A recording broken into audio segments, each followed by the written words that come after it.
Take a look at this picture.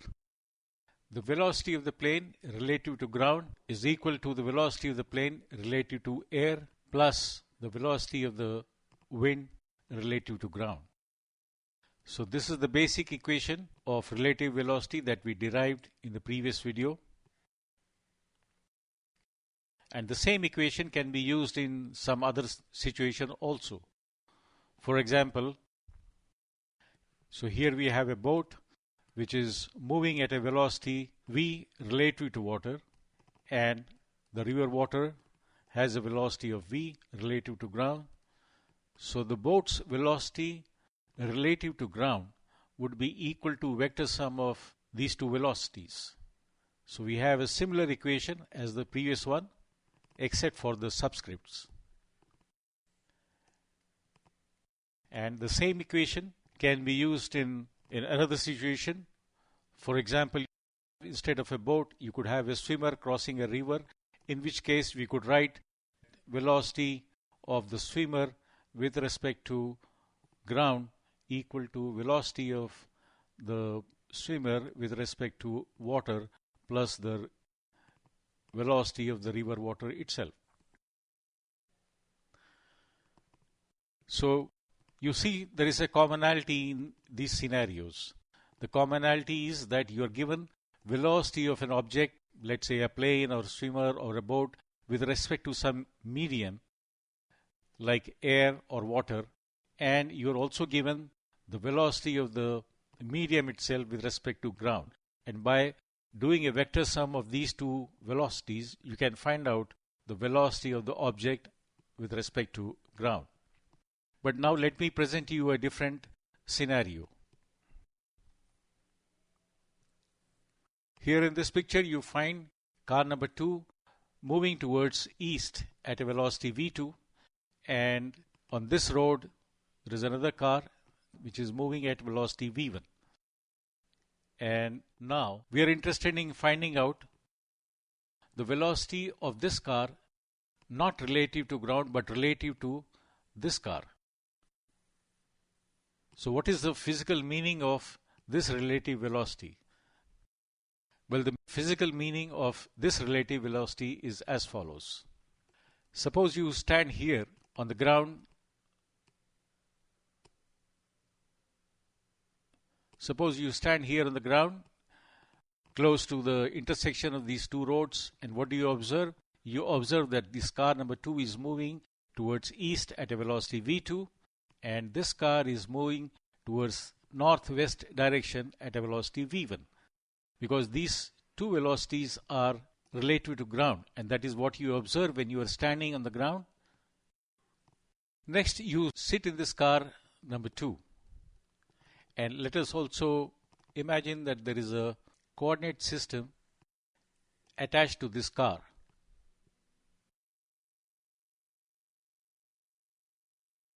So this coordinate system is also moving along with the car at a velocity v2. And in this translating coordinate system, the car as well as you sitting inside the car, both are stationary. Now you look out of the window and watch motion of car number 1. What do you observe? You observe that the car is not moving in this direction. Instead, it is moving in a different direction, somewhat like this. And its speed, which is the magnitude of its velocity, also is different. It is not v1, it is something else. So when you watch the motion of car 1 sitting inside car 2, you observe that the velocity of car 1 has changed, and this modified velocity or this observed velocity of car 1 is the relative velocity of car 1 with respect to car 2. Now, having understood that, how do we determine the precise direction of this relative velocity and determine its magnitude? Well, we can use the same formula, not in this form, but after a little tweaking. So what we do is, we rearrange the terms and bring this term on the left hand side. So we get this equation And now we substitute, instead of P, 1, and instead of W we put in 2, because our cars are numbered 1 and 2. So the equation that we get is velocity of 1 relative to 2 is equal to velocity of 1 relative to ground minus velocity of 2 relative to ground. And now we can drop off the subscript G, remembering that wherever it is not explicitly mentioned, the velocities will be deemed as relative to ground. So we get this new form of the equation, which is velocity of 1 relative to 2 is equal to velocity of car number 1 minus velocity of car number 2. Now I would like to share with you how graphically we can determine the direction and trigonometrically determine the magnitude of the relative velocity. So in this particular example, when V1 and V2 are 30 and 60 kilometers per hour, the procedure is to draw a vector V2. But now we have to subtract V2 from V1. And for subtracting, we can do a little trick. Instead of subtracting, we can do addition like this. V1 relative to 2 is equal to V1 plus minus V2. So we are adding V1 to minus V2. And therefore what we do is V2 is in the direction pointing towards east. Now we flip this vector and now let the direction of V2 point towards west. To this we add the vector V1, and from the tail of the first one to the tip of the second one is the added vector V1 minus V2. So this is how we can conveniently subtract two vectors. And now with trigonometry we can determine the magnitude of this relative velocity. So now we'll move on to solving a problem which will show you in detail how to determine the relative velocity. So here in this problem we have a ship which moves along the equator. This is the equator line. It moves towards east at a velocity of 30 kilometers per hour. So this is equal to 30 kilometers per hour. The southeastern wind blows at an angle 60 degree to the equator. So the wind blows from this direction, which is southeast,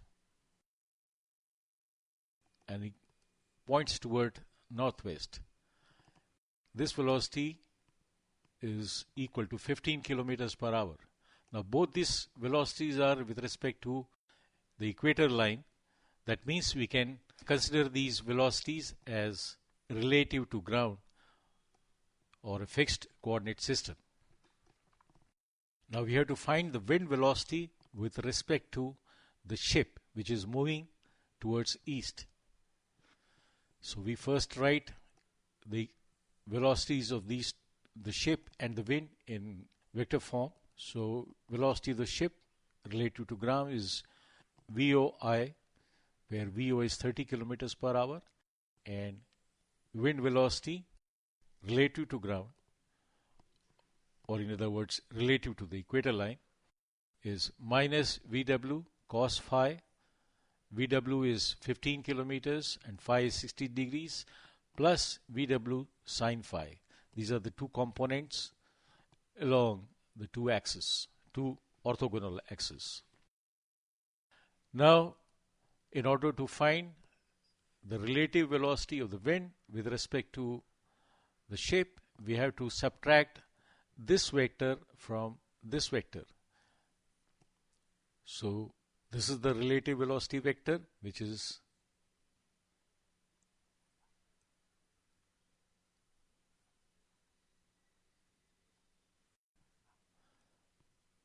velocity of wind with respect to ground minus velocity of ship with respect to ground.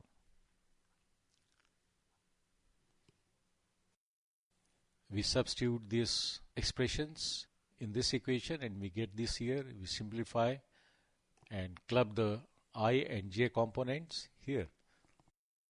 and then we find out the magnitude of this velocity, which is the square root of this I component plus square of the j component. So it is VO plus VW cos phi whole square plus VW sin phi square, the whole square root.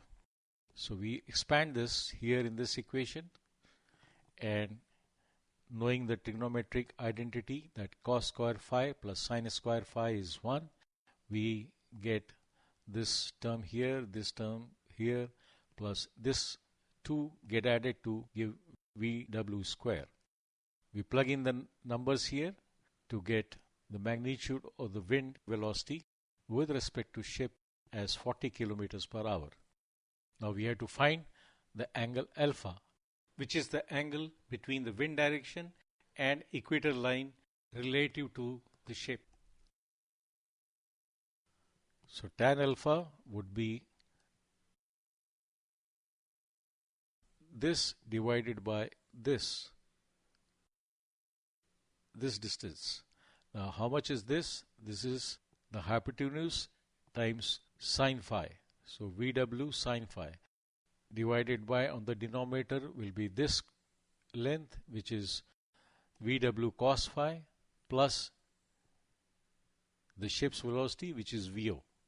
So we get 15 sin 60 upon 30 plus 15 cos 60, and that will give us alpha as 19 degrees. So that's our answer, and we are done. So I hope you liked the video, and in case you have any doubts or comments to make, please put them in the comment section below, and I would appreciate if you give a thumbs up and subscribe to the channel. Thank you.